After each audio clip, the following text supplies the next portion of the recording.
Sir Francis Bacon of স্টাডিতে কি বলছেন বোঝো। আমি নিজের ভাষায় 3 মিনিটের মধ্যে বলবো।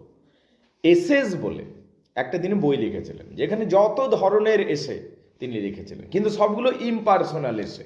ইমপার্সোনাল এসে মানে মানে নিজের কথা বলবেন না, তিনি তিনি টপিকটার উপর কথা বলবেন, যেমন of love, of studies, of discourse, of marriage, of husband, of wife, of travels, এমনি করে করে কথা বলেছেন এবং টপিকটার উপর কথা বলছেন। এখানে আমাদের দেওয়া হয়েছে অফ স্টাডিজ। কি দেওয়া হয়েছে?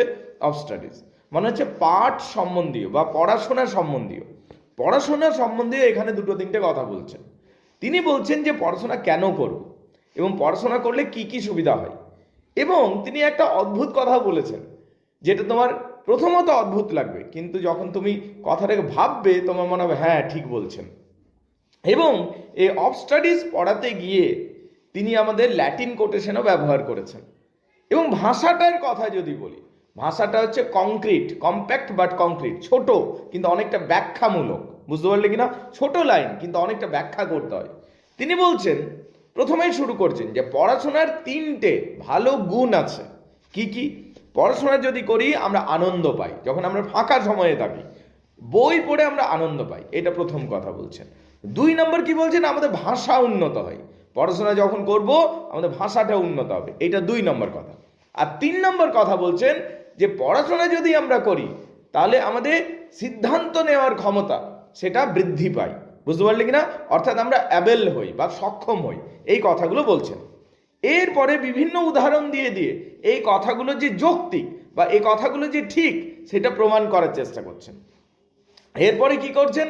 এরপরে তিনি পড়াশোনার খারাপ দিকেরও কথা বলছেন, যে অতিরিক্ত যদি আমরা পড়াশোনা করি তাহলে লেজি হয়ে যেতে পারি। এরপর তিনি কি বলছেন? যে যদি আমরা শুধু পড়াশোনা করি এবং বাস্তবিক অভিজ্ঞতা না থাকে আমাদের, তাহলে আমরা কিন্তু একটা হাসি ঠাট্টার পাত্রে পরিণত হব। তাই পড়াশোনার সাথে সাথে বাস্তবিক অভিজ্ঞতা অবশ্যই প্রয়োজন।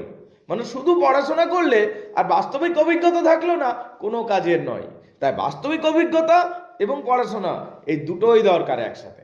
আবার তিনি কিছু ল্যাটিন কোটেশন ব্যবহার করেছেন, যেটাতে কি হয়েছে, ল্যাটিন ভাষার উপর যে ওনার দক্ষতা ছিল সেইটা আমরা বুঝতে পারি। এবং ল্যাটিন কোটেশন ব্যবহার করার সাথে সাথে এই যে রচনাটা রয়েছে সেটা অনেক উন্নত হয়ে গেছে। তিনি আরো কয়েকটা বিষয় বলেছেন, যেমন কোন বিষয় পড়লে, কোন সাবজেক্ট পড়লে আমরা কিরকম হতে পারি সেইটার কথা বলেছেন। যেমন বিভিন্ন ধরনের ব্যায়াম করে বিভিন্ন ধরনের আমরা রোগ ছাড়াতে পারি, ঠিক সেই রকম বিভিন্ন ধরনের সাবজেক্ট পড়ে আমরা বিভিন্ন মনটাকে আমরা নিয়ন্ত্রণ করতে পারি।